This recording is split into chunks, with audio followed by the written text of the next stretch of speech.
Good evening, everybody, and welcome back to the second installment of the Toon Review tonight, where we are doing the Loaded Toon Review show. And as you can see, I have the rabble over from Loaded Mag NUFC, and their link is pinned right at the top of the description. So if you go and click that to obviously subscribe to them as well, help them along. And also for us, just hit the subscribe button if you're new as well. And if you'd like to donate to the channel tonight, guys, as usual, just hit the $sign at the bottom of the live comments, and that will take you through to a payment method of your choice. So thank you in advance for that. And, I mean, Pete, will start with you before you're too intoxicated. How are you feeling? I'm on top of the world, mate. And I know everyone else in here is as well. Unbelievable. A year ago, we were third from bottom. Now we're third from the top. It's as simple as that.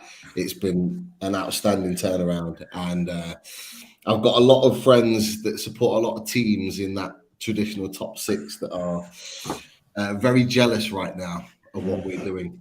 It's a great feeling. The boys were outstanding, absolutely outstanding. I'm sure we're going to get into it and talk about it individually and all the rest of it, but those boys are just doing something very, very special, and I can't help but just be proud of every single one of them. It's just amazing. Football that we're playing is absolutely incredible. It really is. We've got Paul Gallant in the house now. Paul, I believe, also I've just read that you missed the goal yesterday because you were having a poo in the ground. In the toilet, not in the ground. At the ground, not in the ground. At the ground, Billy, yes. Nelson supporter. On his seat. Now, you know, I don't know why you felt the need to share that information with everybody. So I'm just doing the same. So I hope you enjoyed your poo, but you missed a cracking goal, Sunshine. But never mind. You can write a 20-page document on it if you do so wish. Judy can't wait until January and facing the mighty Arsenal. Good evening, Tom. Rachel in the house again. It was great to meet Rachel yesterday, and I took the mickey out of her non-stop for our little love affair with Francisco. How's that going now? It's going well. It's going well. I think we've already told Francisco that we're having a Toon Review trip over to Puerto Rico for the stag do, and then we'll just stay for the week because we'll be so hungover. So we'll just stay for the week, and the wedding will be the following week. Yeah, hats have been purchased. Absolutely, a nice sandy bay in Puerto Rico. Because let's face it, where would you want to get married, Puerto Rico or Huddersfield? Huddersfield for me, like. Drinking stones, and all that sort of stuff. But then another guy came over who's a subscriber to the channel and just said that he watches all the time, and I introduced him to Rachel. And I says, this is Rachel, Francisco's future wife and everything. And the guy turned around and went, "You look very different from your profile picture. You look about 10 years younger in your profile picture." So I just looked at Rachel. She didn't know where to, and Rachel was like, "I only took that photo a year ago." And I thought, some people have no filter. They just have no filter. Who says the art of chivalry is dead? That's what I exactly, absolutely. But there you go. Stephen, good evening, everyone. And we're massive. Shane, good morning, Loaded and Review crew. What a win and statement by us against Chelsea.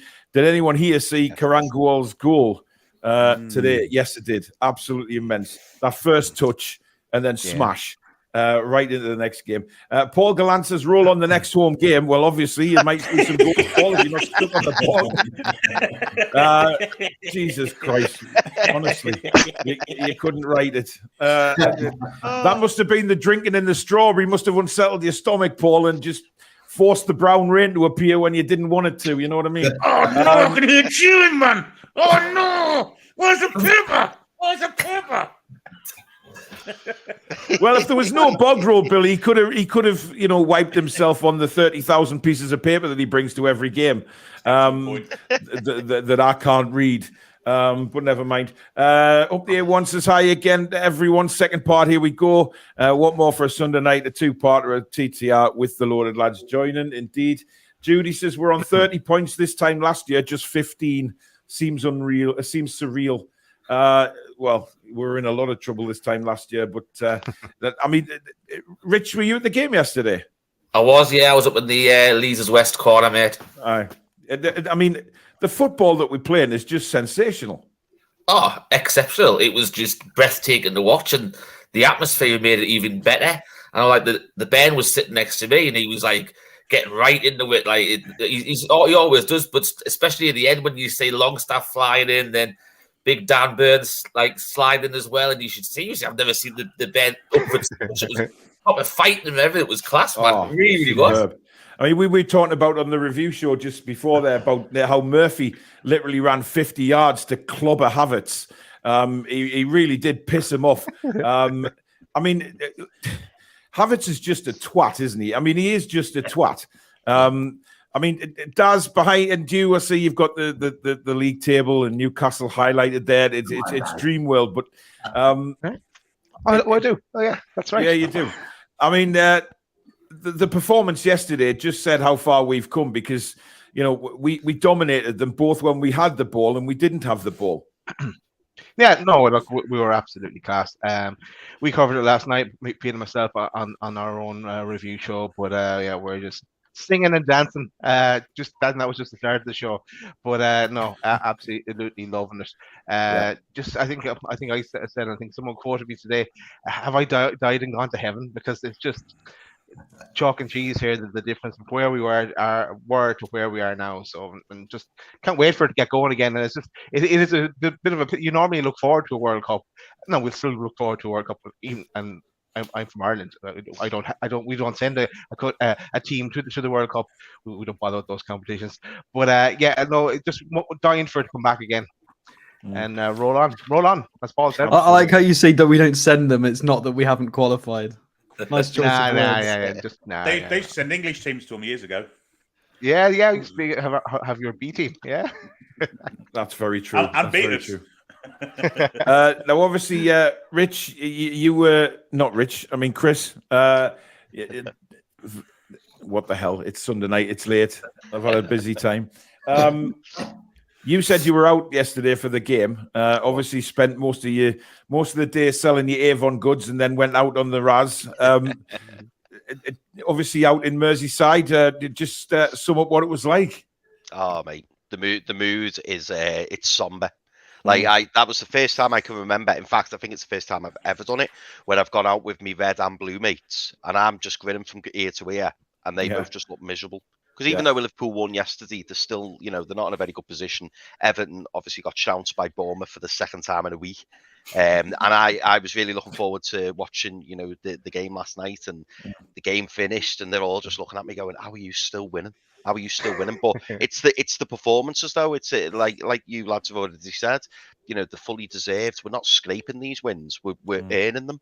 And as you rightly say, Paul, like it's just dream world at the minute, isn't it? Like I'm sad it's come to an end, but then part of me is quite glad because it just means the majority of our squad can rest up. A couple of them are going to the World Cup, may not see many minutes, and then we're going to come back on Boxing Day, and we're going to be refreshed and ready to go again. Yeah, because the likes of obviously, Botman's not going to the World Cup now, so he's going to be spending time with the squad. Isak's going to get fit again. Maxi's going to have time to recover, and a lot of the lads like Longstaff, Willock, etc., Joe Linton, they're going to have time to, Eddie's giving them some time off before they go away to Saudi, and then they start again with a sort of mini pre-season. It's really exciting. But I mean, Alex, what are we going to do in January? Can you see us making some purchases? Yes, definitely. My prediction's always been around 2. One high caliber player to slot in an attacking position, and then if we get the right profile that we're looking for, we'll get a second, and then there'll probably be a lot more around that because we've been adding a lot to sort of the youth academy, and we've been adding smatterings of that here and there, and we'll probably see a lot of things happen with loans. But 2 major signings, we're in the best position to kick on here. The current points per total, I mean, a lot of people have seen. In recent weeks, I've been doing a lot of points per game averages and where we could finish based on that. We now hit a nice round number of averaging 2 points per game. And if we go on that sort of consistency, we would finish with 76 points, which in the last 5 seasons has been enough for third, second, third, and fourth. So we are pretty much, if we can maintain this, it's Champions League football, but we have to maintain this. So a couple of reinforcements plus, having Isak back and Maxi and just some rotation options, because the FA Cup's going to come into play in January as well. We're still in the Carabao Cup, so we're going to start needing, because we weren't brilliant against Palace. We needed some reinforcements to we won it on penalties. So if we're going to try and challenge in the Cups as well, we might need a couple more. Yeah, but we're doing the right stuff, and a couple more would help try and kick on and maintain this points per game. I mean, Billy, what's your thoughts of January? What would you do? I'd be investing. Because not just have we got the money to do it, we've also got the position in the table to do it. Also, the quality of player that would want to come to us is different to the one we were looking at last January. Okay, we've got Bruno in last January, but I think we can be looking at top quality players to help us push up further, and who knows where it will take us this season? Who knows? I'd be looking to invest, speculate to accumulate. They say. Well, absolutely. I mean, look, we James Maddison's been mentioned a million times over, but of course he went off injured yesterday, Pete. He's already said it's not serious and that he'll be fine for the World Cup. So I'm not worried about that. I won't mind him taking an injury just before Boxing Day, though. I'll be honest, because that would certainly help us in our quest to keep winning in the Premier League. But look, James Maddison's a top player. I think I've said it on both channels now how much I rate him and how much he would give to Newcastle if we were to sign him. But the one thing I've always said is he's not the only player. Newcastle are working in a pool of players now, and this is the difference. Normally, under previous owners, would have one player that would track for the whole summer, then maybe get them on deadline day if we were lucky. We're probably working with 6 or 7 players now, and it would just be a case of the wages, the value. Is the price right and the time right to get these players? I've always been at the mindset we get one quality player and one really good loan from a top club that maybe is that player that's probably sitting on the bench and not getting regular football. We'll take them and bring them into the squad. But I do believe if we can continue this form, which I believe we can, injuries permitting. I think injuries is the only thing that can stop us from actually getting comfortably in Europe and maybe pushing for more. Is that I do believe we're one top quality player in an attacking area away from really, really kind of solidifying our stance for Europe. I really do. Just because of how well we're playing. Rich, what did you think of Chris Wood's performance yesterday? Well, it's like Dad said on our review show last night. You get what you get from Chris Wood, and unfortunately last night it wasn't much. He just, bit of hard work and stuff like that. But you really, the type of football we're playing now, you really, really miss Callum Wilson. It's the chalk and cheese when it comes to forwards. We need someone who runs in between the channels and attacks the ball that comes in from out wide. Obviously make things happen. Chris Wood doesn't do any of that at the minute. He isn't even really holding the ball up very well either. Well, I'm going to stop you there, Mr. Rich Story, because I've just given him a 9 on my review show, on our review show. And I'll tell you why, right? I'll tell you why. I know I can see why. Because I've given this lad absolute hammer for so long, right? But yesterday, I saw him work his fecking arse off, right, to stop Chelsea playing out from the back. Him, along with Miggy, along with Willock and Joe Linton, they constantly stop Chelsea playing out from the back. And we had a guy come on made a comment on the show about saying, how do you think we dominated the game? We only had 49% possession. And it's trying to explain to him that we forced Chelsea into having more possession because they were having to keep turning back because of the pressing we were doing. And they were having to play it along the back line all the time because we couldn't let them forward. Possession doesn't mean anything. It's what you do with the ball in that 49% possession we had. We dominated. We dominated them off the ball as well because we pressed them constantly. And I saw Chris Wood yesterday make some nice little touches. Look, as you say, we know what he is as a footballer. He's very limited. He's nowhere near the caliber of Callum Wilson, etc. But what he did on the pitch yesterday, he stopped so many Chelsea opportunities playing out from the back. He was running to the right back, the left back, the goalkeeper, and he was working his arse off. I'll agree with you. Actually worked, because normally when we play Chris Wood, we don't press in the same way as we do when Wilson's on the pitch. Whereas yesterday, we pressed the same way. Wood actually was agile and fit enough to press in the same manner that Callum Wilson does, and it worked. I was going to say I'll agree with you on that, Paul, because when he didn't have the ball, he was fantastic. He as Alex just said, he backed up what Wilson would do off the ball. Yeah, I think that's another reason why when the substitutes got made in the second half, we saw Murphy come on rather than Maxi, because you know that you're going to get that press all day long from Murphy. He's going to work your socks up and down that flank. I think it's just it's that attacking threat that we lack when Wood's on. But defensively off the ball, he was you can't question it. I don't think anybody any Newcastle fan would ever question Chris Wood's work rate in a black and white shirt.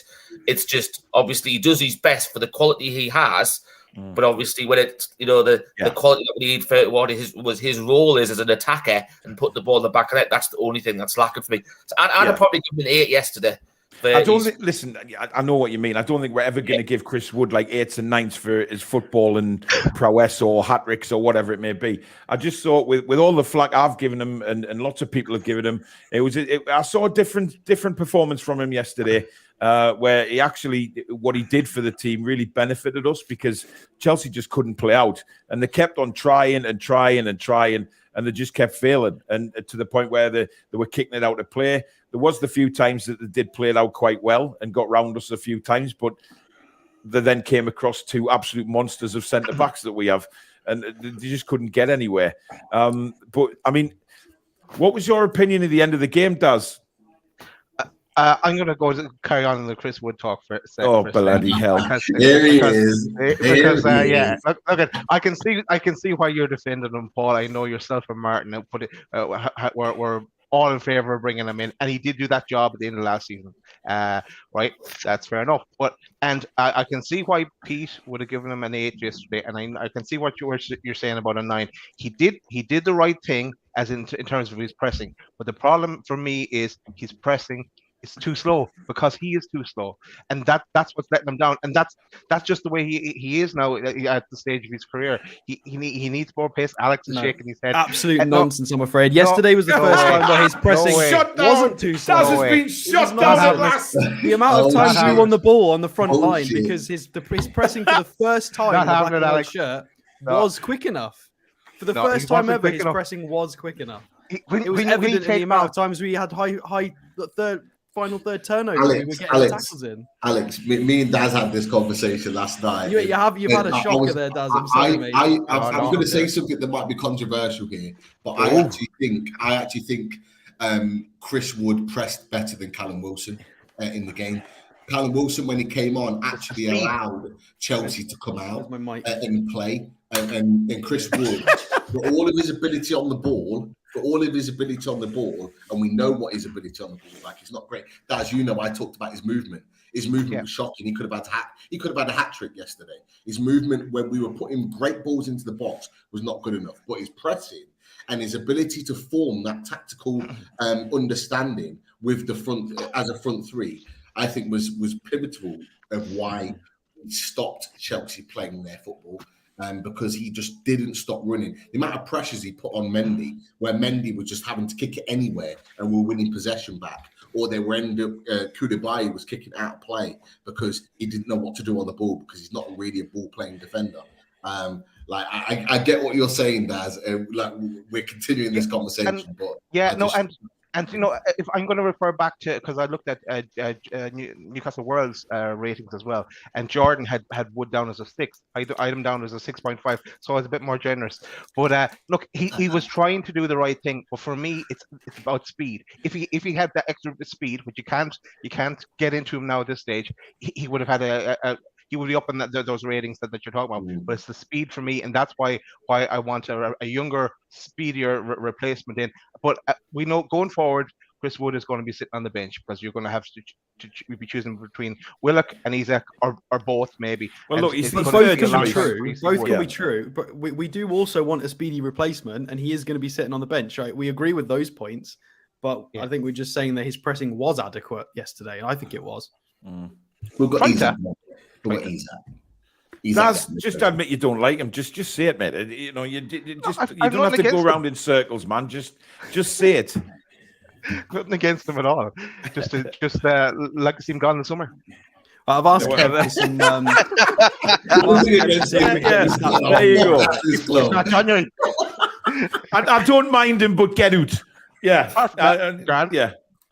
That's how it goes. Never mind.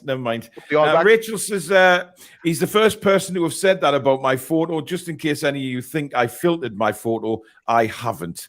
Well, don't worry, Rich. I think he's the only one that thinks that, to be honest. Spike Milligan, thank you for your 20 quid super chat, buddy. He says 2 good signings in January to keep up the pressing. Yeah, I'd say so. Mr. Matthews says so. We have the best defence I can ever remember, and that goes back 45 years. Billy, are you willing to concede now that these 2 centre-backs are better than Peacock and Albert? Yes, I think I am. Yes, I think I am. You've decided, you've changed your stance. I think them. I think Woodgate's the best I've seen, but as a pair, I think Albert and Peacock were the best I've seen. But I think Botman and Share have usurped them now. I think they're week in, week out. They're fantastic. So yeah, you can't say any different, really. Yeah. I would have loved to have seen Woodgate and Botman play together. They would have been one hell of a partnership. Yeah, I agree. Well, I love Fabian Schär, so thank you very much. No, I do as well. Listen, I think he's like a Terminator, him. You know, he gets an injury, and I think he could have his leg hacked off on the pitch, and he'd still run around on one leg. I mean, he goes Fabian down, Schär. looks like he could also get a little nick, and he could be rolling on the floor. Fabian Schär, the opposite side of that as well. That's what the fuck is wrong with you tonight? Seriously. I mean, it's like Simon Cowell sitting up there. Oh, don't start something new, Paul. I think I strayed into an offside position. It should be Alex up here. I should be down there. My crew. Listen. All right, Boogie, there you go. Right? No, that's better. I feel more comfortable. Yeah. Yeah, you're underneath me, so I can do a Paul Gallant on you and just shit on you from a highest point. Keep your hair on, Paul. Keep your hair on. No, I bloody won't, because you pissed me off with that comment about Fabian Schär. You really have. I think you've come out with some utter shite so far. 24 minutes into this show, and you've spoken nothing but crap. I mean, and Alex has dropped the mic on you already. We should do a poll. Does Fabian Schär roll around too much? No, he does. Does anyone think? Anyone on the panel, first of all? To be fair, he does. He does. Bullshit! He does, Paul. He does. I'm not having it. I think a lot of it's gamesmanship, but he does it a hell of a lot. Shit house. Waste a bit of time and stuff. Everyone get a breath and stuff like that. Yeah, when he needs to waste time, that's fine. That is fine. But he doesn't roll around all the time. No, but he stays down. That's what we're talking about. Staying down. It's probably not rolling around. It's probably just the fact that, he plays things to his advantage. And sometimes, he'll stay down for a prolonged period because he knows it'll probably benefit us. Right. There's a poll now up, right? And it's pinned right at the top. And it's basically saying, does Schär feign injury? Yes or no? Yeah. Please prove me right, my lovely audience, by making him look like a knacker from Ireland, right? Because Fabian Schär is a monster. I don't care what anybody says. Listen, he gets about 6 concussions a game, and he still plays brilliantly. I'll tell you what I'll say about Fabian Schär. He's awesome all of the time, but when he gets injured, he goes up an extra level. It's a bit like Gordon Greenidge, the West Indian batsman. If ever he got an injury, he'd score runs. If he was limping around, he'd just whack it to the boundary. Fabian Schär's like that. As soon as he gets Billy, not many people will be able to know who Gordon Greenidge is. Jesus Christ. I'm probably the only person here, but there you go. Well, I know who he is. I mean, great West Indian cricketer, wasn't he? He was, yeah. But if he pulled a hamstring and he was still batting, he'd score 200, 300 runs because he wouldn't run. He'd just whack it to the boundary. Shares like that, he gets an injury, he goes to an extra level. Well, you could argue that he puts himself in harm's way. Yeah, in order for the team. So you could argue it either way. And I think that's a better way of phrasing it. He puts himself in harm's way for the cause. Daz is right. I'm offended by what Daz has said. I'm offended. No, I think that is right. He does go down a lot. Like he's one player on the pitch that's always down. You can guarantee one game. Yeah, because he always gets kicked in the knees or the bollocks, or he takes a foot to the head. And there's the argument. We agree with that. But what you said, or I've said in the past in Unloaded, is that I think after football, Fabian Schär should go into acting because he does put it on a bit. Oh, not having it. Not having it. Team. Richie, tell me you go on, Billy. He seems to have taken over Isaac Hayden's role in the team, doesn't he? Isaac Hayden was running for that every game. I agree, Billy. Yeah. So you're agreeing with him? No, I think. Welcome to Ireland, Billy. I think in harm's way. I don't think he makes me. Isaac Hayden. You know what? I think it's a combination of the two. I'm looking at the poll now. I'm so surprised people are like defending the fact that sometimes, not all the time. Because I take a point from Daz and take a point from Pete. Pete said that he puts his body on the line, and he absolutely does. John Terry did exactly the same for Chelsea. He puts his body on the line, and sometimes he gets injured and he'll plough through. But there is some occasions where Fabian Schär goes down. It's like, come on, mate, get up. But he's clearly staying down because he's trying to. He's obviously been told to do a bit of gamesmanship. He does it all the time. It happens. I don't know if he does it any more than others like Almiron and stuff. I think he does it a similar amount to 4 or 5 of our lads. I don't think he does it more. Oh, it's definitely more. Almiron will always get back up. Almiron never really needs treatment. Like, but that's what he's saying. Fabian Schär, 99% of the time, needs treatment because he's either had a testicle ripped off or he's got concussion. To be fair, it's the most, apart from Maxi's on-purpose bandages. Where the ball gets played over the top. Botman and Shaw both go in with, I think it might be Havertz towards the end of the game. And Shaw goes down, and all of a sudden he comes rolling around because he's holding his hamstring, and he's asking him to be subbed off because he thinks his hamstring is gone. The next minute he's making a 20-yard dash sprint to get the ball. I'm thinking, there's nothing wrong with your hamstring. What's going on? I do get what Daz is saying, but he does put his body on the line. Oh, definitely. He gives it everything for sure. Daz, I love you, man. I really love you, but you've had a Castore, mate. You really have. I just more points. Wow. I'm horrified. We'll move on and we'll let the poll decide. He's a warrior. I can't believe them figures. I can't believe them figures. No, because Mr. Keith Lemon in the middle hasn't said anything yet. So come on, Richie. He's still on the fence. Richie's still on the fence. No, I'm not on the fence at all. Do you know what? He's going to genuinely get hurt at the amount of time he puts his body on the line. But they also, at the same time, I think sometimes there is a little bit of shithousery there, where he's just a little bit of time wasted. There might be a little bit of pressure. Yeah, in the last 5-10 minutes of the game, of course. But in general, I've got to admit that yesterday I thought it was hilarious though that last few minutes when Lascelles got booked. When he was standing next to Cucurella, and he's getting the message where he's saying, "Are you coming off?" And then Eddie Howe's going, "Well, what's going on?" And it's just like a pantomime. They just haven't got a clue what was going on. Then Shaw's holding his hamstring, and then as Pete went, then next minute he's off. Woof, gone. I'm not now wrong. And you think, what the frick's going on? And Lascelles going, "I've just got a booking for you for no reason." It's because he was trying to delay the game to get the physio on. No, he will generally get hurt because he does put his body on the line, like Botman does, like Dan Burn does. When they are going to get knocks and stuff like that. And you know what? As I said, there's going to be times when they're going to need treatment. You know, if we were having this conversation about Maxi, it would be a completely different thing because 9 times out of 10, he is probably faking it and goes down like this. He's about much good as a chocolate fire gun. That scenario that we're all talking about, I blame the referee for that specifically because if somebody's literally can only keep their legs straight, you should either get them onto the sidelines or get the physios on. You shouldn't be booking the keeper and continue in play if a player can't move.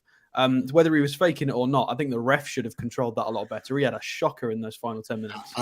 Cramp is difficult to fake though. I mean, he was in pain. But the ref can't tell if he's faking it or not. He needs to call the bluff. It was to appease the Chelsea thing. It was to appease the Chelsea side. Well, yeah, for sure. That would have helped Chelsea because Cher would have had to have gone off to the sidelines potentially. So that Let, would have helped them. Let's not forget Nick Pope actually let a ball that was dribbling about 2 miles an hour past him to go for a goal kick, so he could get someone on for him. It wasn't time wasted. He could have picked the ball up. True. Yeah. Can I give you an example? Right, Trippier pulls up or goes down for a second. Do you worry? Right? Yeah, you do. Yeah. Shar goes down with an injury. First thing I'm thinking, he's just playing for wasting for time or paying for time. My immediate thought is not to worry, because 9 times out of 10 he is grand. No, I'll tell you why you don't worry, because he's a monster, right? And because he's an athlete, and he's just a brick shithouse alongside Botman. So stick that in your Irish pipe and smoke it. I'm not disagreeing with that. I'm not disagreeing, but it's that the point. The other point is about sometimes he acts. There's a bit of acting going on. Yeah. You do know next time he goes down now, everyone's just going to go off. There's going to be so much spotlight on that. Yeah, there will. I hope he never gets injured now. I know. Paul Gallant says, many will laugh, but top 4 finish this year gives us Champions League next year. Cheers, Paul. Thanks for that vital piece of information. I didn't know that at all, but you'll miss it anyway because you'll be on the shit house. But never mind. Good to know. Good to know. Oh, God. Chipper says to think only 2 home defeats in the league in 12 months. I know. There's no doubt that St James's Park, Billy, it's back to that place where nobody likes coming again, isn't it? It's just a solid place to play. Yeah, it was a fortress all the way through the Keegan. That's the word I was looking for. I know it was. And Bobby Robinson made it a fortress again. And since then, people have found it easy to come to St James's Park and silence the crowd. Don't let the team get on top early. There hasn't been that press that we've seen from the team that gets the fans into it. And as soon as the fans are into it, the team that we're playing are in trouble, because we are a 12th man. And it's an impossible place to come when we're cooking on full gas and the team's doing the same. Yeah, absolutely. Right. The results of the poll. Does Cher feign injury? Yes, 26%. No, 74%. Once again, we dropped the mic. Daz has had a shocker. I mean, that should have been the question. Has Daz had a shocker instead of that question? Wait, Paul, how it is his name at Daz Shop. There you go. That's I've got a reply as well. I've asked Kev Lawson about Wood's pressures. He's going to do some stats bomb stuff on him this week. Right. Wood got 20 pressures, which, considering he didn't play the 90, is really, really tidy, to be fair. It's a lot more than he normally gets. How long did he play for? I'll have to have a look. Too long. Must have been 75 minutes, 70. Yeah, that's a tidy number. Yeah, it is. Right, I've just pinned a link at the top of the comments for Paul Rudd for his shy bends. Simon Rudd. Paul Rudd's a fucking actor. What am I talking about, man? Honestly, he's a quality actor. He is. Jesus Christ, what the hell's happened to me? Holy shit! Acting. There you go. Acting is the topic. Jesus Christ. Daz, I know you know what it's all about. So do you mind telling everybody what it's all about, please? Yeah, well, I know a small bit about it. Yeah, Simon is running this initiative for hats for the homeless, and you can purchase a hat for the homeless. Well, I don't know an awful lot more about it, but that's why I pointed everyone towards Simon and to Shy Birds. Sorry, Pete. I don't think you want it. Daz, you want to Paul Gallant there, mate. No, Richie knows more, I'd say, than me. Hang on a minute. I watched your show the other day, and you had his link pinned, and you give a full description about what it was for. No, and now you've come, and now you're saying, "Well, it's a hat for the homeless." Just go and click the link. Click the link. You'll find out. You'll find out more. That's why you said. Sorry, I think we've all got Paul Rudd in our heads. I think that's why. Yeah, Paul does. Yes, welcome to the next movie for Ant-Man. It's called Ant-Man and Daz has had a shocker. Never mind. But listen, it is there. It's for a really, really good cause. It's for hats for the homeless, like Daz says. And click on the link that is pinned at the top of the comments. It'll tell you more about it and what it's all for.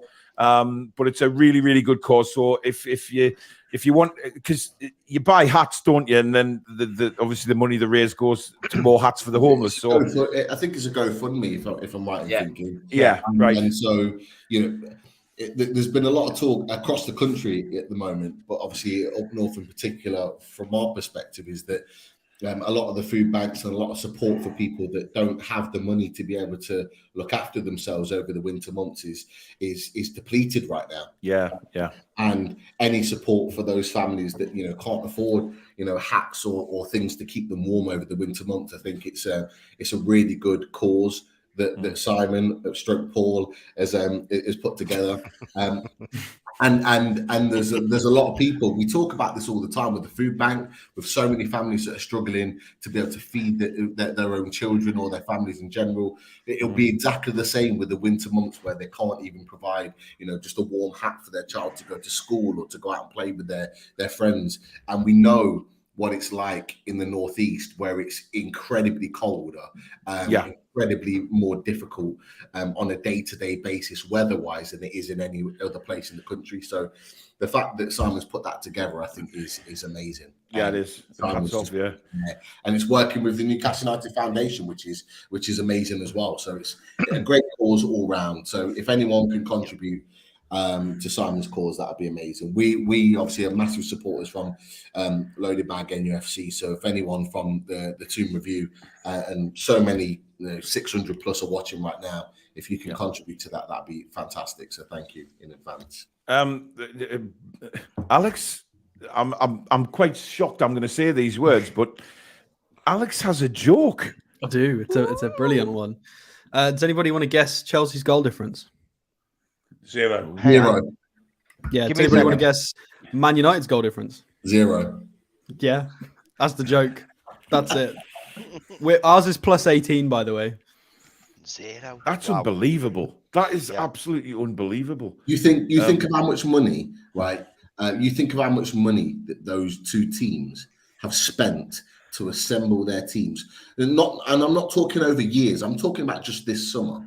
Yeah, those teams have spent hundreds of millions, over the 200 millions, to be able to assemble their squads. Anthony, just for one, cost more than the majority of our signings this summer, and we are 17 or 18 plus ahead of them. Man United have got 20 scored, 20 conceded. Chelsea are 17 scored, 17 conceded. We are 29 scored, 11 conceded, with a plus 18 goal difference. When was the last time we were able to say that, by the way? I mean, Jesus Christ. Absolutely incredible. The man with the sexiest voice in the world, Francisco. Hello, you bunch of lovable bastards. And to all you beautiful people in the chat now, mods, just popping in to say hi. So much more to come. Los quiero mucho. Did I pronounce that right, Alex? It'll do. Thank you. And Rachel's now just passed out again. Head in the fridge to cool off. Jordan says we could do with a right back cover and a winger. Yeah, Chris, right back. Is that an issue, do you think, if Trippier gets injured while Kraft's not around? It could be, Paul. It could be. I mean, we're talking about squad depth, aren't we? And I think, I think we saw. Was it last week, lads, when they were saying that we might be back in for that Harrison Ashby? I think that was his name, the youngster at West Ham. For me, I'd love to see us bring in a right back who, a bit like a Nathan Patterson style, like early 20s, won't be demanding first team football and can learn the ropes under Kid and Trippier for the next 2, possibly 3 years. I don't think we're in desperate need of a right back. Now, we've got Manquillo, we've got Kraft, obviously, when he returns. So I don't think it's desperate, but I wouldn't be opposed to seeing us signing, like a young right back who's gonna be great going forward. Manquillo struggled a little bit since he's come back, hasn't he, Billy? He's just like, Wednesday night, I wasn't that impressed with him, to be honest. I thought he looked. I mean, I know he hasn't played for a while, but look, like Alex said a week ago, he's a professional and, should come back. I mean, Trippier's come back from numerous amount of injuries and still the player he is. He just doesn't look right, does he? I mean, Trippier was a little ropey when he first came back from the injury. But... Yeah, No, he wasn't. Shut up. I'm talking to Billy. I agree with Alex, though. He was. Piss off! But Manquillo, yeah, he's not had much game time. Generally, when we see Manquillo play well, it's been after a run of games where he's got himself into match fitness and, getting used to the team again. I thought last Sunday at Southampton, I thought he was badly at fault for the goal. Just totally disappeared from his right back position to stand on the far post for some reason. Yeah. Lord knows why. According to you, as you're the only person that saw it, he was shit Wednesday. I think we need maybe a good right back on loan in January, or the young lad from West Ham who's refusing to sign new contracts. So maybe we'll be looking at him in January. But yeah, I think we definitely need some kind of backup there. Like Chris says, I think Ashby would be a good signing. The biggest kicker is the fact that we brought Kieran Trippier on as a substitute to make an offensive difference in the cup. So when we're bringing on a fullback because we need more attacking threat, that shows how important Trippier is to our system. So we really need him to not get injured. Yeah, absolutely. Ratchet says we have to get out of the habit of saying that Wood is not good enough. We did that with Joe Linton, then Miggy, Longstaff. You cannot discount anyone based on what Eddie Howe would do with them. Well, unless he gives him a third leg or a fucking engine at the back of him, there's no chance of that. Billy, let's not talk about giving him third legs. I mean, that's a bit intimate. I don't think he needs that.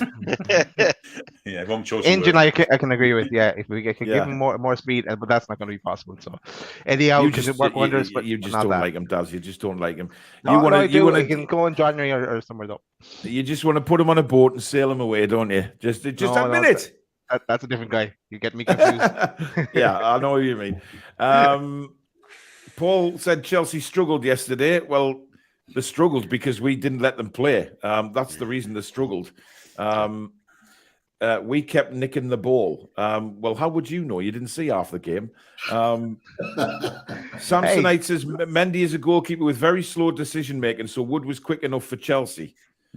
I wasn't impressed with Mendy, actually. I think the one guy that did stand out, and we said this on our review show, was the young kid at left back for Chelsea, Lewis Hall. Yeah, he was good. Avon is what we call him. Chris's younger brother. Well, Chris, what did you make of your younger brother? I thought he looks a very, very tidy player. He does look a tidy player, doesn't he? And we know that Graham Potter's got a good eye. He's brought some fantastic players in during his time at Brighton, and yeah, he looks like a bit of a prospect. I just wanted to add to what you were saying, Paul, about Mendy.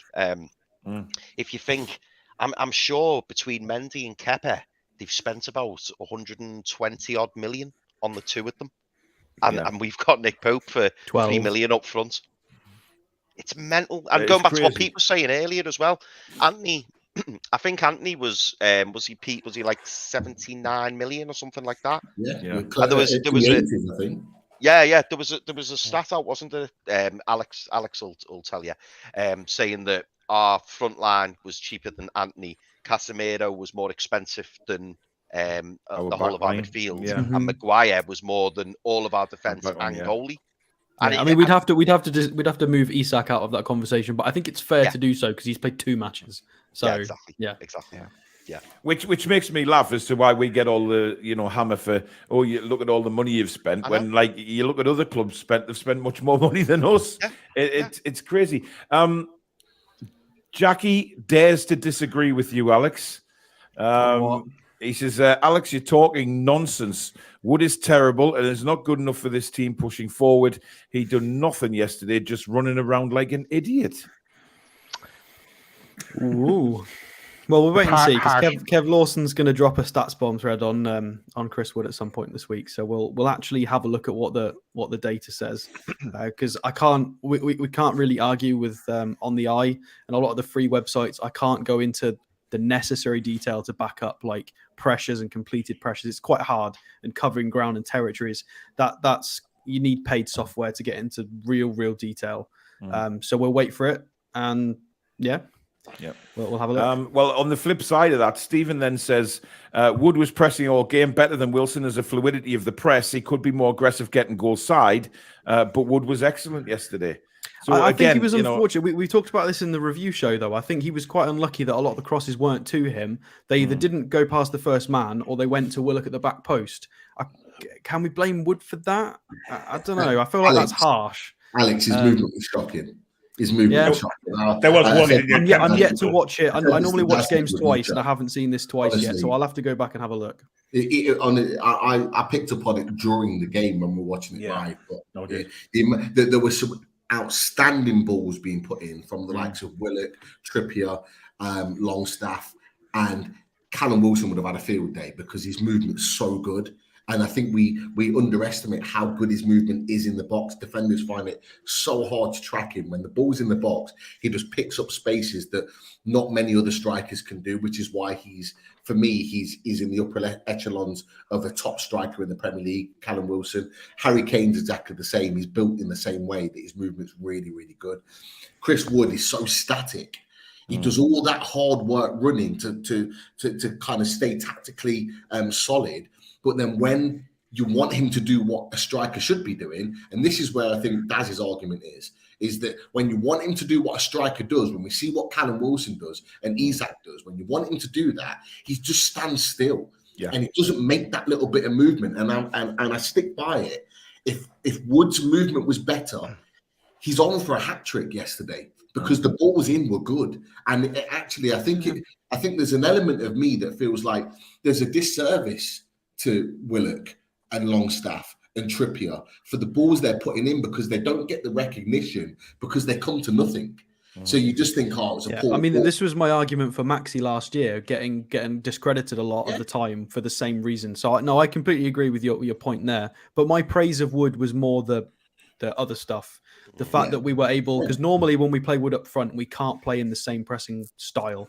Yeah. But yesterday we were able to because he found another gear. But no, I completely agree. Far too static and doesn't give us what a striker should. Yeah, look, I agree with Daz when he talks about Wood's speed in the box, and I think Billy, me and you said that since he signed. He's no, you're right. His speed in the box is very slow because he doesn't move in the box. You see the crosses come in and he's standing still. He's not making those runs like Pete, you've just said there. You look back to last season and that takeover game against Tottenham, right? The first goal we scored. You see Callum Wilson's movement and getting on the end of it. You will never see Chris Wood making them runs because he's either not quick enough or he just doesn't think. Or he doesn't think, right, I'll put myself there and I'll give myself a chance of scoring a goal. He doesn't do that. He never goes near post. Never goes near post. So it becomes West Ham, predictable. West Ham first game of the season, Callum Wilson does exactly the same. Yes, when ASM leaves Declan Rice for dead, whips it in, front post, bang, head off. Forest. Yeah. That's what a quality striker does. That's what a quality striker does. Yeah, Forest near post. Yeah, it was West Ham last season, wasn't it? West Ham last season. Yeah. So you know, Daz, I will go 50-50 on you with this. I was, his work rate outside the box and closing down, I thought was excellent. Inside the box, I'll agree with you 100%. He's slow. And right to reply. Yes. Just going back to the narrative that I hate Chris Wood. That's not true. Last week I gave him 8.25. Dearie me. When he scored 0.25. Yeah. 8.25. Yeah. We moved up the gear in Loaded.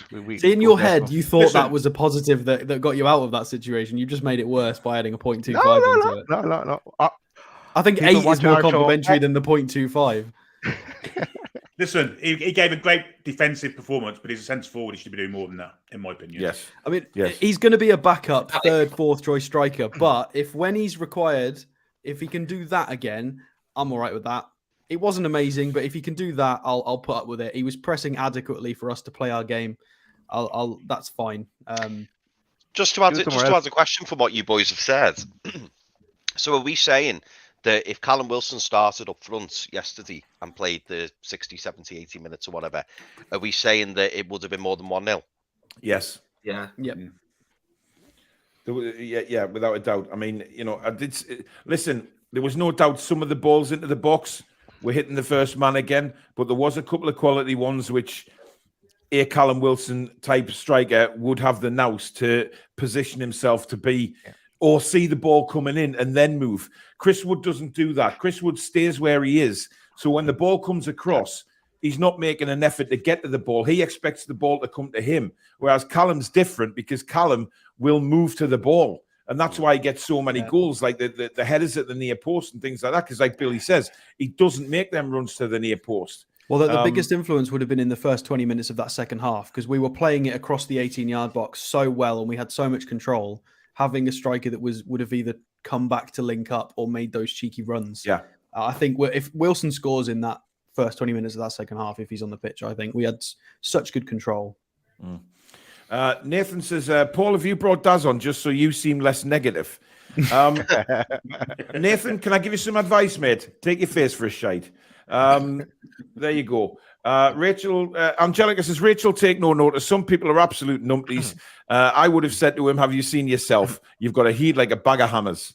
Well, Rachel's a bit too polite to do that, to be honest. But listen, the guy was lovely. It's just the older generation don't have filters. That's the thing. They just say it how it is. And he was a lovely bloke, though. He really was. So you agree with him? You're saying how it is? Billy, don't dig a hole for me because I'm not. You can sod off, right? How he saw it, you should say. Yeah. Yes. Which was wrong. Yes. Anyway, Wes says, Daz, you're having a shocker, mate. Nice shade of red. Ab says, who let the Irish Sunderland fan on? Dear me. Shane says Bruno is the best at going down easily, but it works and gets us out of a lot of trouble. Yeah, but it nearly put us in trouble twice yesterday, and I've actually just seen the one that Billy, you were talking about on the earlier show, where he lost the ball and Pope had to save from Conor Gallagher, and then. For the Loaded lads, we were also talking about the one where in the second half where they cut the ball back and Nick Pope, he didn't mishandle it. It kind of bounced up off his chest in front of him and went up in the air. And Bruno just tried to sort of hold the striker off rather than clearing the ball. I mean, did you guys see that? Yeah. So he's just got to be a bit more careful in his own 18-yard box, I feel, Bruno, at times. Just know when to get rid of the ball.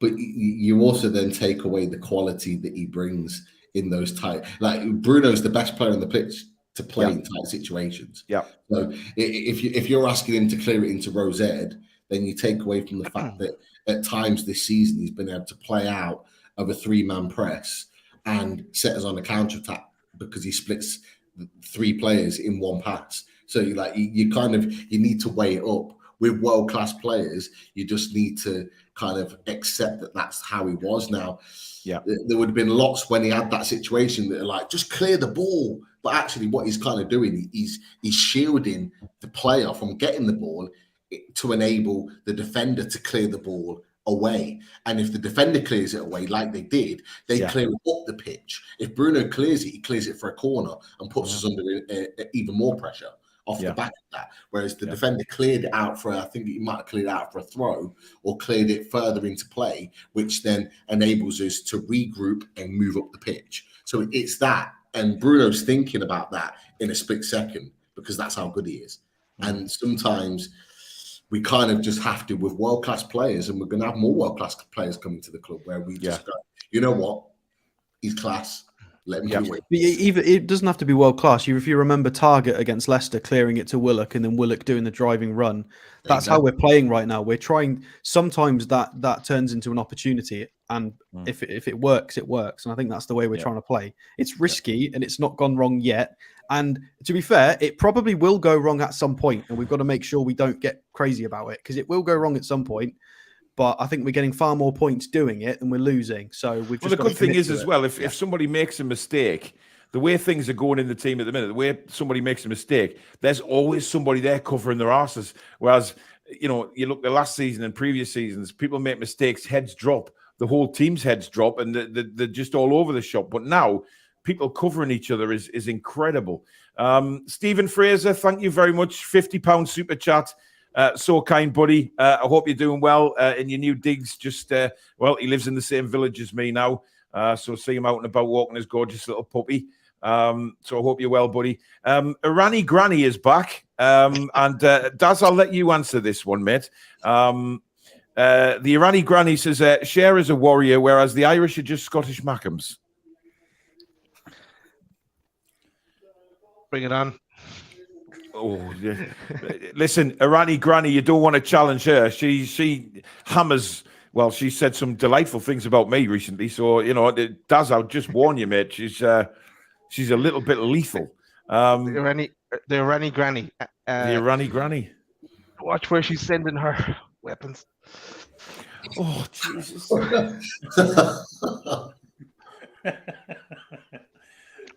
dear. Thank you, everybody, for watching the Toon Review. It has been an absolute pleasure running this channel. Joe Linton, thank you very much for your £5 super chat. He says, question for the panel. If you had to pick to finish this season top 4 or win the FA Cup, for me, it's the FA Cup. What do you guys think? Rich? Oh, it's a difficult one because we had a similar question that Daz set us on the channel last week, where he said about top 4, or would you take getting to the League Cup final? You should run a poll on that as well. That'd be good while we're talking about it. Yeah. Well, I can't because I've got that link pinned, so I can't run the poll, unfortunately. Went too early. Do you know what? I'd still go top 4 because it puts us ahead of the project, and with the investment that we're going to be getting from now on, we'll be winning stuff anyway going forward. So it's not like we're still in the Mike Ashley and we might win it. Dream of winning the cup one day. We are going to start winning things in the years to come, and I would rather see us, having a much better squad with the higher caliber of players and stuff like that. You're going to start winning things even sooner. So for me, it would still be top 4. Does anybody go with the FA Cup rather than top 4? I do. I'll take the cup first.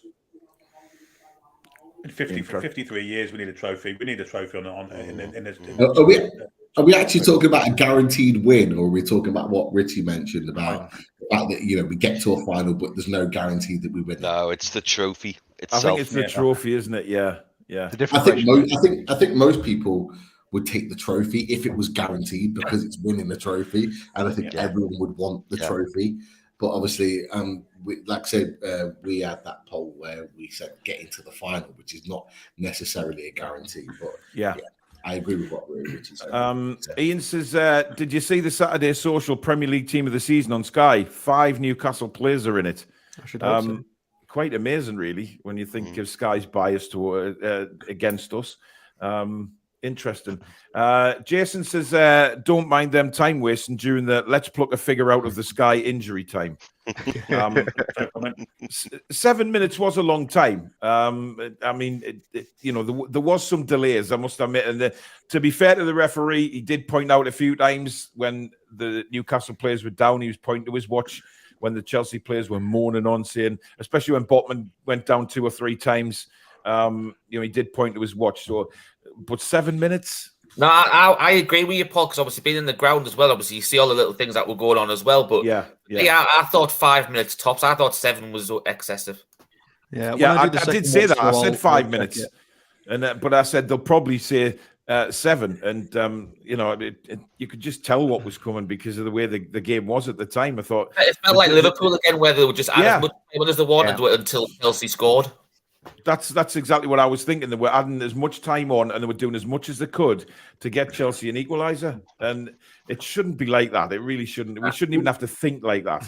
To be fair, Paul, they normally say 30 seconds per sub, and if both teams make 5 subs, then you're talking the best part of 5 minutes before you even start.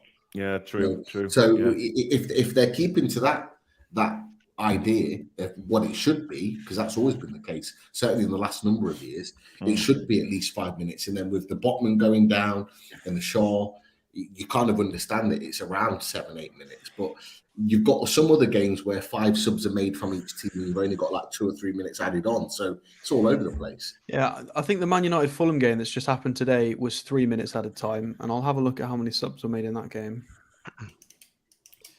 I imagine that. While Alex looking at that, Retro Andy, that is not what you heard at all, mate. It's definitely not. Wow. Wes says, get Daz to say Share Burns, and it will sound like Shy Burns. Share Burns. Shy Barnes. There you go. There. Interesting. Stu Moose is enjoying this season, hoping to make it over from Ireland before the end of the season. I believe you make the trip back over, aren't you, Daz? Yeah, I'm back in April. Back where the Loaded lads are all meeting up in April. A few things going on there, a few little events. Richie can tell us more. But yeah, for the Southampton game. So we're just waiting on confirmation. There's a move for TV, just so then we can plan things around that. Yeah, because obviously a big event for Mr. Story, isn't it? Exactly. Renewing the vows, aren't you? That's right, mate. Yes, I'll send an invite in the post. I know you're just down the road from me. Yeah. But yeah, it'll be and credit to you, mate. It'll be fantastic, and I think it's for me it's a great thing. You're celebrating doing something like that, and it's just you don't see enough of that. You see all this bitching going on social media and stuff like that, and then it's nice to just have some like good news. Newcastle doing really well. Good guy like yourself renewing your vows and stuff. It is good stuff. And it's nice that Daz is coming over, and you can share the event with everybody. I think it's fantastic. So credit to you, matey. Kieran says the videos of fans raving and dancing outside the stadium are incredible. I can't stop watching them. Listen, I said it on our review show. By the time I got back to the car park at Newcastle College, right down next to the Redcliffe Bridge, you could still hear the rave going on outside the metro station. And then obviously when you see pictures of it today, it's just it's fantastic. It really is. You wouldn't have seen these scenes, and even the scenes coming out the ground last night, the singing and everything like that, going down past underneath the Milburn stand, just brilliant. And that's what we haven't had for so long. And other people don't seem to realize that. Other clubs are thinking, oh, look at them. That stupid comment from the Chelsea reporter saying, oh, Newcastle United doing a lap of honor like they've won the league. It's just such pettiness, because they do that every single time we win to show the appreciation for the fans. I didn't have a chance to reply to that when we mentioned that on the review show. I think he needs a rap on the knuckles from his employer for that. But considering the people in certain underprivileged positions who save up to try and get season tickets for the family and try and take the family, it's a game for everybody in every class of society. And to take away, it's essentially fun policing again. What a disgusting comment. He needs to take a step back and understand why he got into journalism. It's bitter, and he should fuck off. Quite honestly, it's disgraceful. Disgraceful from him. Disgraceful. You know what, Alex? I saw the same comment, and the first thing is that I thought about is the fact that they don't watch Newcastle United. That's the problem. Yeah. This is why they see it as such a surprise, is because they only watch or take notice of Newcastle when their team is playing against them. Otherwise, they don't care. So this is why it's such a shock for so many of these kind of journalists that all of a sudden are watching Newcastle and thinking, why the hell is this going on? Why are they doing this? Why they don't get it? They don't get the games when we've gone and watched us in the Championship twice, and they don't get it. They don't understand because they don't take it. They're not football fans. They're just fans that are told to report on a particular club, so therefore do it. If you were a football fan, you would watch other clubs and see what the overall. But even so, I wouldn't write something like that about another club as a journalist without. If I was going to write something that could be quite passive aggressive like that, you check first.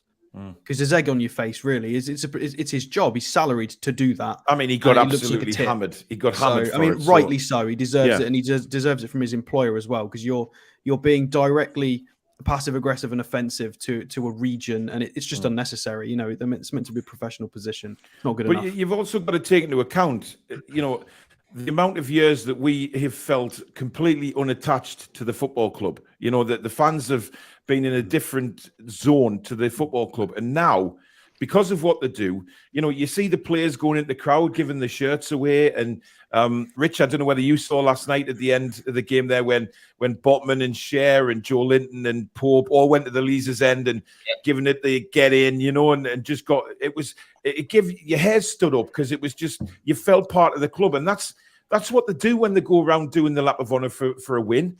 They appreciate the fans, and I said it on the review show. It's like the fans are now, we're all as one. The club is all as one. It's been given back to us. I mean, Daz, what do you think?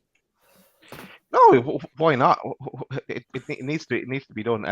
It's great to see that the interaction between the players and the fans, and then leading into the team photo as well. And you're just waiting for that to each time we win. So long may it continue. And even if we didn't win, it was the break before some players going to the World Cup and training camps and so on. They're not going to be around for a while, so it was the right thing to do. Yeah, it's a mini close season, isn't it? It's a mini close season. So it is. The players aren't going to be at St James Park now till the end of December. You know, it's 6-7 weeks away. It's like a mini close season. So it's just like doing a what they did at Arsenal, isn't it? The end of season. Show the appreciation so far. But you're going to do it twice, really, this season, because as you said, Billy, there's the pre-season. It's like as you said, the close season and the pre-season. Do you know what sums it up for me, though, boys? Sorry, Paul. I was just going to say, do you know what sums it up for me? Why does he give a fuck? Why does he ask? Why does he care? Let us crack on and do what we do. It's like when we get the photos taken at the end. So what? Like, if it's getting under their skin, though, and they don't like it because they know that we're just going like that. We're going up, and they don't like it. But, like, you know, for me, I don't care whether, you know, Liverpool do this or Everton do that or Man United do that or Chelsea do that. I don't care. I'm just happy seeing what we do. But it just shows everyone's getting riled. And like Alex said earlier, you know, it's completely true. If he's reporting or saying stuff and going, oh, why are they doing this? Do a bit of research and watch. Like, you know, we Eddie Howe always gets the players to parade around the pitch after the game. And, you know, we get our photos taken and players, you know, engaging really well with the fan base. But, like, just let us get on with it. Like, stop showing how jealous you are. Just let us get on with it. I mean, look, when I played ice hockey, right, when we won a game, we would all skate around the rink, raising our sticks to the fans to say thank you. You know, so it's not a new thing for, like, sport. What you laughing at, Billy? I just thought the word sticks sounds like something else. And Paul, can I ask you a question? Did you fly in a V formation in that celebration? No, mate, we didn't. We didn't do the duck formation. That only happens in Anaheim, mate. My only ice hockey thing. Yeah, they've done that in Anaheim, actually, in the National Hockey League a few times, because obviously they're called the Anaheim Ducks, so they do that a few times. When they first started, they were called the Anaheim Mighty Ducks, but they took Mighty out of the name after a couple of years because they were shit. But it's not a new thing. I mean, you know, it's not a new thing, and it's like Chris says, you know, why does it bother him? You know, it's a Newcastle thing. Let us get on with it and celebrate a fantastic win. And like Billy said, it's like an end of a mini season, and they're thanking the fans. But you know, they do it every game because they like to be. It just means that the club is together with the players, the fans, the management.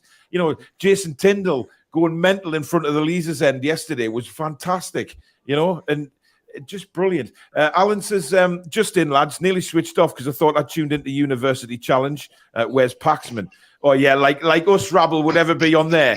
Maybe it's Alex. Yeah, but the rest of us are. Nah, I couldn't see Billy it. Trey from Coventry reading gas meters. Yeah, exactly. Jesus Christ. Oh, my God. Foxy says, Daz can get away with saying anything as he's from Galway. He's a legend. There you go. Foxy. Yeah, Stu says, I'm not careful. Annie will come into my apartment and leave bloodstains on the carpet. Oh, give away with the Michael Jackson things, will you? Bloody hell, man. Poor lad. He's suffering enough after the cricket. Give the lad a chance, man. Ab says, cracking joke, Stato. I think there's a hint of sarcasm in that comment there. Billy, come on.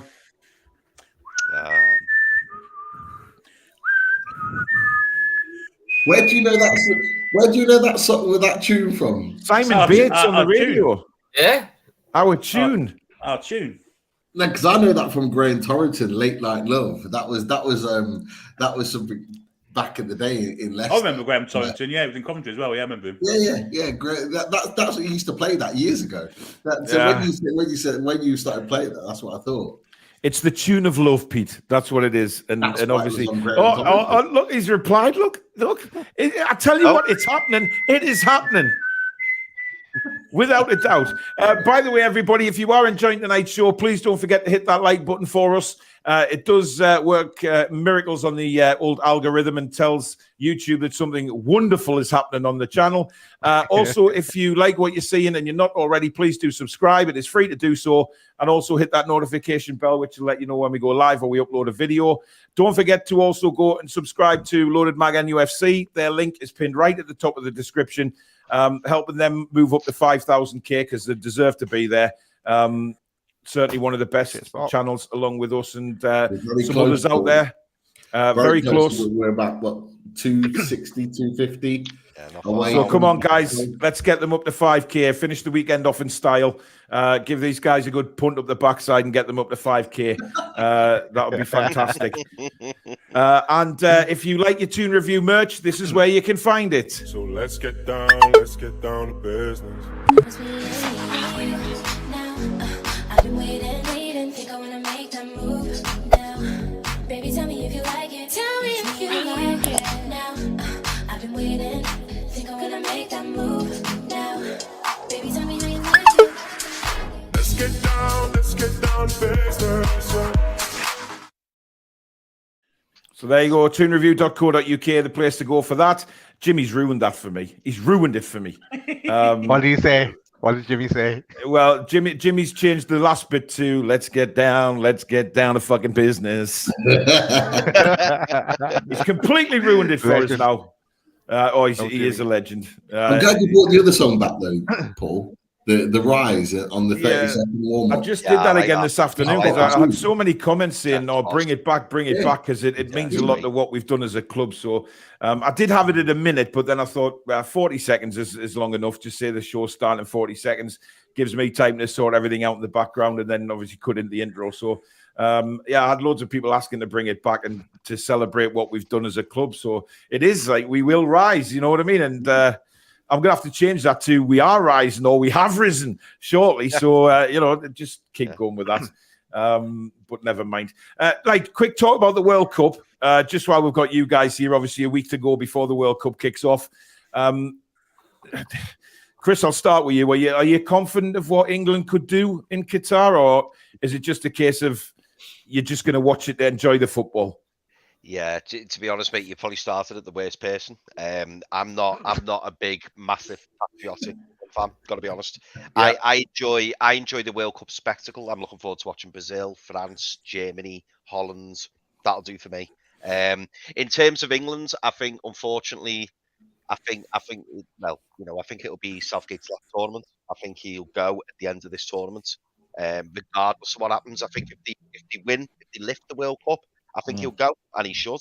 And if they don't, I think they'll get rid of him anyway. I just hope they don't come knocking on the door for Eddie Howe. That's probably my biggest concern at the minute. But I think England will get to, I think when I done a predictor, I think it was the quarters. I think they got knocked out in the quarters. So yeah, that's where I think they'll go. I mean, if they can't get through that group, they won't get through any. Interesting. Pete? I'm the opposite to Chris because I always love following England. I was part of their supporters club, went to World Cup 2006 in Germany. And I'm just, I'll look, when it starts, I'll be buzzing for it. I mean, I'm gutted that it's interrupted our amazing season, and I would love for our season to continue. But when the World Cup starts, I'll be absolutely buzzing for it, and I'll be wanting England to do as best as they possibly can. Can they go far? For me, I set the benchmark in that it should be a minimum quarterfinals. I think the expectancy should be that they get to the semi-final with the quality of play that they've got in their squad. Anything below that should see Gareth Southgate sacked. It's as simple as that. Because with this quality of player and the team unit that they've got, there's no reason why they cannot go and challenge some of the best teams in the world. Can they do it? They haven't been playing well at the moment. So it's going to be an interesting one. But what we've seen is that with this England squad, some of the players that are not playing well for their clubs tend to play well for their country, and they will turn it on. So even though we're questioning John Stones, who's barely kicked a ball for Man City, Harry Maguire, Trent, and various other players, I think Calvin Phillips is better placed in that sentence, but with his, Calvin 2 Phillips minutes as well. I mean, to be fair, I don't see Calvin Phillips starting because Jude Bellingham's come in and tore it apart. So I fully expect it to be Declan Rice and Jude Bellingham in that midfield. But yeah, you could put him in that conversation. But I think we have the capacity to really turn it on in this World Cup.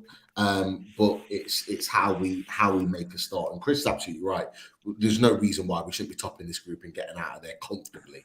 And that will, I think, set us on the path and give us the confidence to really go far in the competition. The one team that we're worried about, Brazil, of course. Brazil are the favourites, and quite rightly so, because their team is unbelievable. And you look at the quality of players that they left behind, it's frightening. Yeah. Rich, what about yourself? Oh, a bit similar to Pete. I'm not too fussed about watching the friendlies and the qualification because it's a bit boring, a bit monotonous sort of thing. But when it gets to the tournament time, it's to be fair, there's no other football to watch either, is there? So it gives you something to watch on the telly as well. Yeah. It's also the fact that you get to see some of the best footballers in the world, and together once every 4 years. And I think the one thing I'm looking more forward to is that it's probably the best chance we've had in a long time to actually potentially have a World Cup winner coming back to the club in December. Obviously we've got 3 England players, and we've got obviously Bruno at Brazil, and I think, to be fair, Brazil would be my favourites for the tournament, and it would be just top of a perfect year for Bruno if he came back with a winner's medal as well. Yeah, Daz, I mean, obviously, you're looking from an outsider's point of view, but complete outsider. Who are you looking forward to watching in the World Cup? Who do you think will make an impact? Well, really, for me, it's all about the Newcastle players, and just look, we've got my flag. I have Brazil behind me now, but I'm looking forward to seeing Brazil. But I'm also looking forward to seeing Gareth Krul in Australia and the impact he can make, because he's been coming off the bench in his current club and doing well, and I think he'll carry that forward into Australia. They'll use him in the same capacity. They'll probably be behind the games and we'll throw him on, and let's see what he can do. So that kind of perspective, really, and then just hoping all the Newcastle players do well, but most importantly, they don't come back injured, because we need to hit the ground running when we come back. Yeah, indeed. Ulfa, thank you very much for your 20 Danish kroner super sticker, mate. Really kind. Really appreciate that. Alex? Yeah, I'm the same as Pete. Absolutely bonkers for it. Love it. Watch every game. The World Cup, I'll watch as many teams as I can. Can't get enough of it. It's the reason I feel confident in talking about players that a lot of people haven't heard of, because I'm a nerd and I will watch whatever's on. If there's an under-18 game for Argentina, I don't care. I'll watch it. I absolutely love it. And there's always 5, 6, 7, 8 players that get highlighted in a World Cup that come around. There's a lot of interesting things floating around in terms of. There's a lot of the African teams as well. I've got some really, really good players that are very underrated this year. I'm really excited to see all the games, and I wouldn't mind losing to Brazil. That's fine. We can tolerate that. I just don't want to lose to the bloody Americans, because we'll never hear the last of it. Sorry, guys, in the chat, but absolutely not. No way. We need 5-0 minimum, absolute minimum. Interesting. Billy? I'm always looking forward to the World Cup. Not seen a good one really since the 1991. I think that's the best World Cup I've seen, or 82. They're the 2 best ones. I hope England can do well. Don't think much of Southgate's squad. I think he's took a totally imbalanced squad there. To take one natural left back there is ridiculous. And our second choice left back is our first choice right back, as far as I can see. So I don't hold out much hope for us. But yeah, once it starts, we'll obviously get eaten up by it, and a couple of wins, it'll change my opinion probably. But yeah, quarterfinals at the minimum for England. And if we don't get there, then I think even if we do get there, Southgate will be gone. And like Chris, I'm worried about where the FA look next for the next manager. Well, coming home. One thing about Billy is the fact that Graham Potter struggled at Chelsea, so they might go take a punt on him instead. True. Well, possibly if he gets a sack, hopefully. But it's worth remembering that even though we've been crap recently, we still pulled a 2-2 draw out against Germany. So when we want to, we can do okay against the top teams. So all it takes is for us to turn up for a period of a couple of weeks, which is possible. Yeah, not but Alex, likely, but yeah, possible. Southgate was sort of forced into that, wasn't he? By the way the game was going, he just threw one forwards. I'm and hoping got he lucky. wrote in his little notepad, and now he understands that when we play with a bit of intensity and desire, we looked really good against Germany and we got a draw. So fingers crossed he could take that into the World Cup. Gary says, why would you support other players who play against us week in, week out? And why the fuck should I support Jack Grealish? Well, everyone's got their own opinion. Look, I'm looking forward to the World Cup. I don't hold out much hope for England. But as Billy says, if once this starts, hopefully get a couple of wins. We know what the roller coaster of England in tournaments is like. Everyone suddenly is up for it, and we're going to win this, we're going to win that, and then slaps us in the face with bitter disappointment. I'm not sure about the squad. I'm not sure how Southgate's going to line up. I think he'll get found out by the really world-class teams that we will inevitably come up against. But there's some fantastic teams, there's some fantastic players in the World Cup, and I do look forward to it. It's going to be strange watching like games at 10 and 1 in the 10 o'clock in the morning, 1 o'clock in the afternoon, 4 o'clock. But listen, it is what it is. Can I just mention, it's worth saying for people that aren't interested in watching other teams, just remember this: it's very likely that somebody in that World Cup eventually signs for us. It's very likely at some point, because we're only going to be signing top caliber players. So somebody going for whatever nation will potentially be putting on a black and white shirt at some point in the next 1, 2, 3 years. So, and we're not always going to shop English, are we? So, good point. Italia 90, everybody's saying, yeah. I mean, I remember, God almighty, I was what, 14, and sitting in the ice rink bar watching that penalty shootout against Germany. I just remember it being packed and everybody was on the edge of the seat, and then just the utter devastation. And I think that was my first sort of heartbreak of being an England fan, and then it's just continued on over the tournaments, when you see us, how we've done. And people say, yeah, we got to the final of the Euros last time. But look, I don't think that was a great European competition, to be honest. I thought there was some poor sides in that. We should have won it, if I'm being honest, but it didn't happen. But there you go. Right, finally for the show, because I know, Chris, you've got to be up for work early, and I think a few others have. So final segment is just basically talking about the second half of the season and where we see us going. So, Billy, I'll start with you. What are your feelings about the start of the season, when the season starts up again, and where do you see us finishing? At the beginning of the season, I said 6th. I'm going to probably change that now.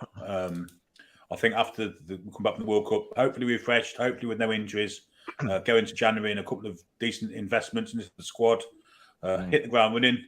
I see no reason why we can't finish top 4. But anything above 8th, I'll be happy with. But anything above 6th, I'll be really happy with. And I'll see us doing that convincingly. I think we'll finish maybe 4th. We do have a good run of games after this, when the league starts up again. We do have a decent run of fixtures, actually. So hopefully grab a few points. Alex, where are you standing on it? What's the point exactly? What, on top 4? What do you think is going to happen next season? We'll watch next season, the second half of the season. What do you where do you stand on being optimistic about a higher place finish than usual? I think the benchmark now is top 4. Obviously, we're going to have Liverpool and Tottenham and Chelsea chasing us. So it's going to be, I think top 6 is fair and realistic to try and want that now. But top 4 is going to require us to be, we're going to need to put in that kind of performance regularly. But we've got certain things on our side. The January transfer window, we've still got to play Arsenal at home, Liverpool at home, Man United at home. Most of these teams have still got to come back to St. James's.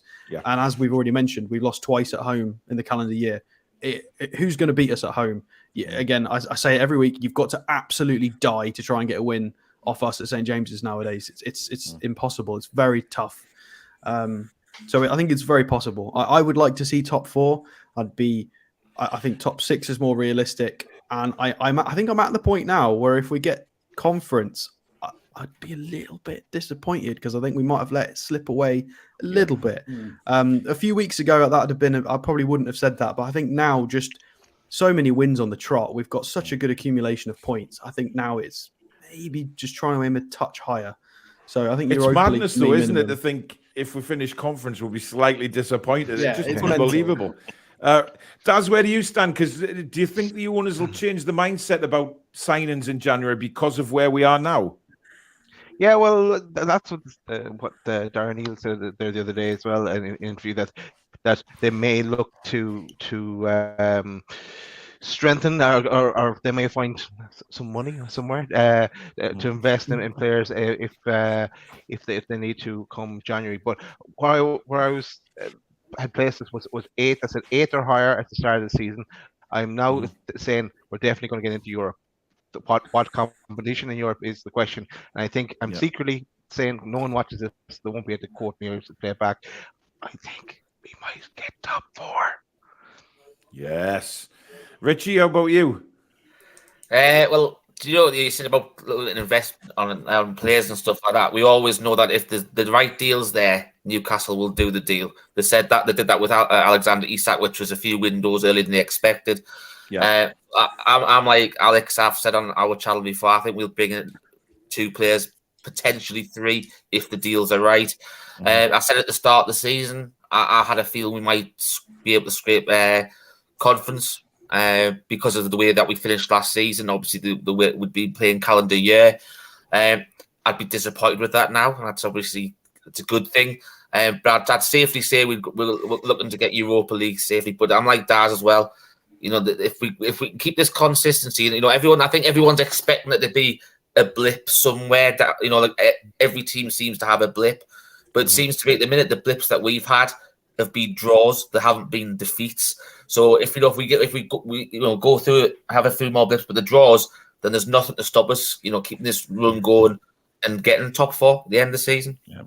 Or, you know, the blips have been draws or VAR as well. You know, you know, you look back at the Liverpool game and that still pees me off. Well, there's Pete, the Palace one as well, isn't there? Yeah, absolutely, yeah. Pete? Look, we're going to have a blip at some point, but that'll be the biggest challenge to Eddie Howe in terms of how he deals with that. I think that will determine whether we are going to get comfortably European football, or whether we're going to be struggling towards the end and scraping it, or whether we're going to be challenging for Champions League football. Now, you look at the next 5 home games. You've got Leeds, you've got West Ham, you've got Liverpool, I think Brighton. I think there's one other in there, Fulham. Within that time, you've got those 5 home games. You know, Liverpool aside, you can see us winning the rest of those other 4. They're 4 games that you can think of bankers.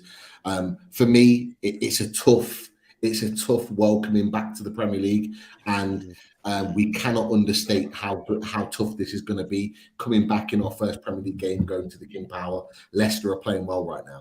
Leicester are playing well. They're on form. They are causing problems. Their better players are performing. It's not going to be easy. Okay, so if we get 3 points out of that game, that stands us in real good stead moving forward. Arsenal away, me and Daz were talking about it yesterday.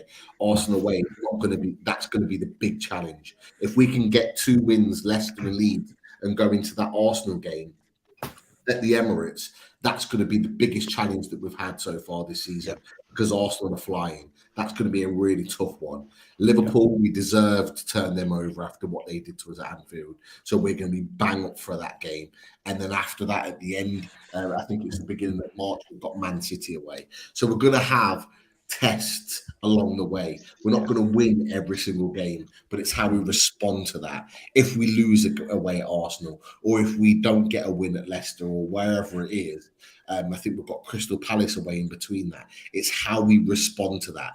If we can hit back with a real good result and hit back strong, that's going to make the difference. And can we pick up 1 or 2 players in between that in January that's going to give the players in the club a lift?